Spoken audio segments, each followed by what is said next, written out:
I thought I'd do my own 2023 what's in my camera bag and let all you have a good nosy at what's in my bag. And I said this last time, I honestly feel like I'm just opening myself up to literally every mugger on the planet. And just so you know, everything I show in this video, there will be a link in the description if you want to pick up your own from Amazon. That way you are supporting the channel and you're making a massive difference to not only my life but your life as well, because that means I get to make more videos for you. So the bag itself, if you live in the UK, you can get this from Gomatic, which is exactly where I got it from. It comes in at 300 quid. I think depending on what option you buy, it can bump up to just under 400 quid. So yeah, it's quite pricey, but I can honestly say that every single penny of this bag is 100% worth it. I mean, even in the advertisements, they throw it out of cars, they jet wash it down. Yeah, it's an absolute beast. So whatever gear you put in here, it's going to be protected. Don't worry about that. And me personally, my favorite thing about this bag, the fact that it stands up on its own without having to prop it against your leg or anything like that. It just makes life a little less awkward. I can get stuff out of the top of the bag without it falling over because it stands up on its own. Amazing. And these little magnetic pouches on the side, so you can put your tripod, water bottles, anything you want in there. And then you've got all these loops on the front so that you can attach even more stuff. You can have a gimbal here, a tripod here, another tripod here, a water bottle, a tripod, a gimbal, a tripod, a water bottle. Do whatever you want. Anyway, enough about the bag.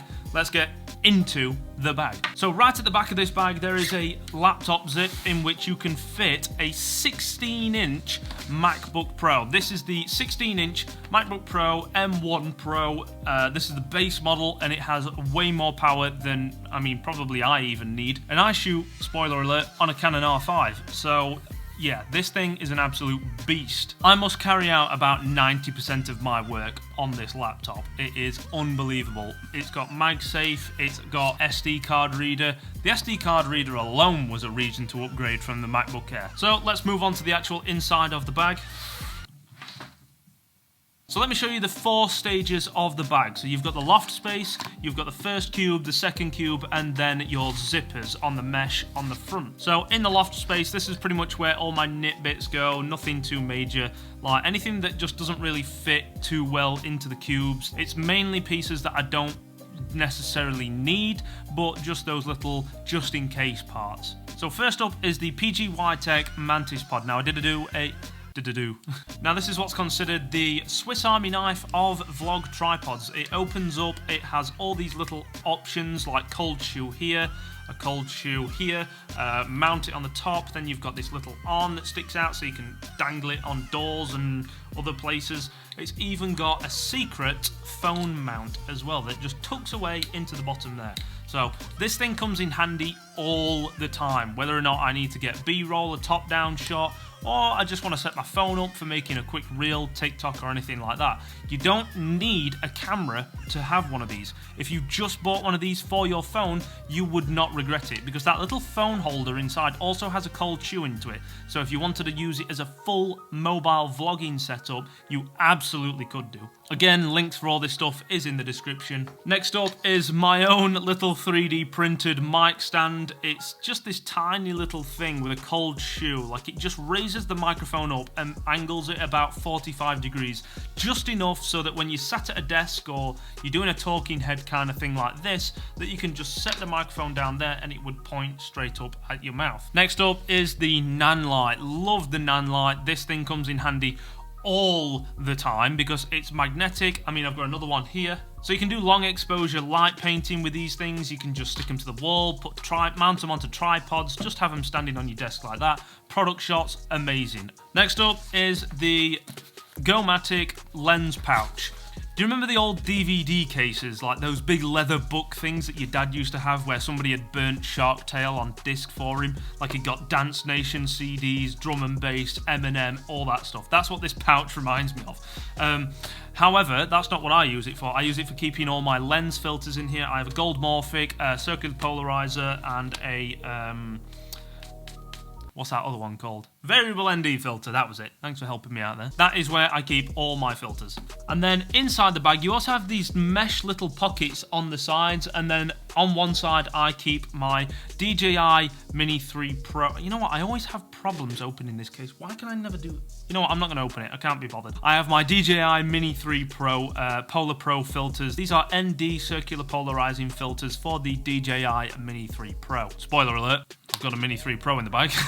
So moving down to the first camera cube, we have the Sennheiser MKE 400 microphone. This is an absolute beast. It's got a built-in wind filter, so you don't need to stick a dead cat over the top. However, it does come with one. I personally have never used it, and I use this for all my outdoor shoots and everything like that. So this is my full-time vlogging microphone as well.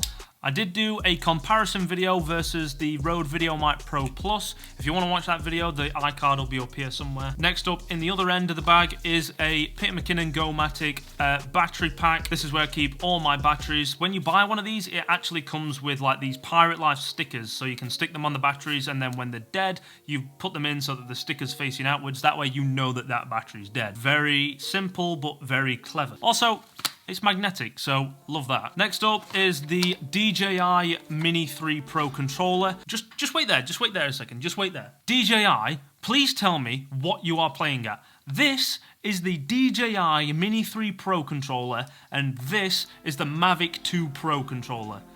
Why is this one massive when it comes with a much smaller drone, yet this one is absolutely tiny when it comes with a massive drone? I think you need to have a word with yourself, because this is a joke. And if you want to see a full comparison video of the DJI Mini 3 Pro and the Mavic 2 Pro, I did make one of those videos as well, where the iCard will be up somewhere above me. Then finally, the last thing in this cube is a RF f2.8 70-200. This lens is an absolute beast. It's massive, it's expensive, and every single photo that you take with it just looks insane. It's just, I cannot physically find a fault with this lens. So that has to come with me absolutely everywhere I go. Even if I don't take a camera, I just take the lens. So that's the first cube over and done with. Let's get that out of the way. Finally, moving on to the last cube. So in the top piece, I have the DJI Mini 3 Pro, but you already knew that. This is just literally my go-to drone all of the time now, simply because it's just so convenient. It's so small. It's an absolute beast. The only problem is that it's absolutely piss poor in wind. If you live in a windy area, I would highly suggest you skip the Mini 3 Pro and go for something a little bit larger. But for me, it goes in my camera sling, it goes in my camera backpack, it goes literally anywhere. It goes in my pocket. Then finally, moving on to the last thing in the camera cube. You know what, we'll get rid of that. The last thing in the camera cube is the Canon R5 with a 15-35 f2.8 lens on it. This is my all-time go-to vlogging setup, and not only vlogging, but commercial photography, video, anything that I need to do, this is always my base setup. I will pair this with the Sennheiser mic. The footage is sharp, it looks amazing, it's 10-bit, it just works. That's when you know you've got something good, when it just works. But if you want to know some specs, this camera does 4K at 120 frames per second. It shoots 400 megapixel photos in JPEG. Day one, pre-ordered it, everything, and ever since then, I've never, ever had it overheat. Shot multiple weddings, shot multiple commercial jobs, countless YouTube videos, and it is just, I've never had a problem with it overheating. I don't know what people were doing to get it to overheat, but personally, my experience, never had it overheat. Now moving on to the final mesh section of the bag.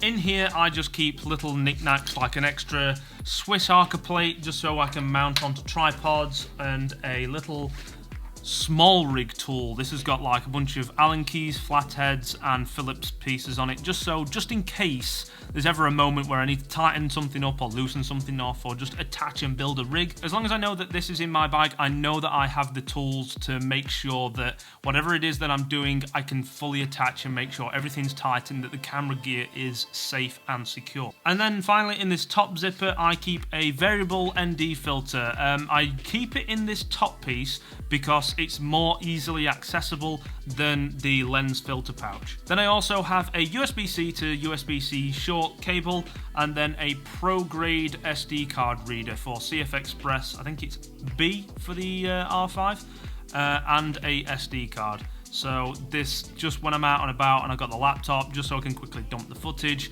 or photos, absolutely essential. Now the whole idea behind this camera bag setup was so that I could just shoot everything raw and as fast and as guerrilla as possible. More handheld footage, just less time setting up. I don't want to spend a million hours just pulling legs out and tightening legs up and Swiss Arca plates and things like. No, I literally just want to get out there and shoot and get it done. However, that doesn't mean that I don't use tripods and gimbals. I just take a different bag for those kinds of situations. And if you want to see that bag setup, then you can watch that video here.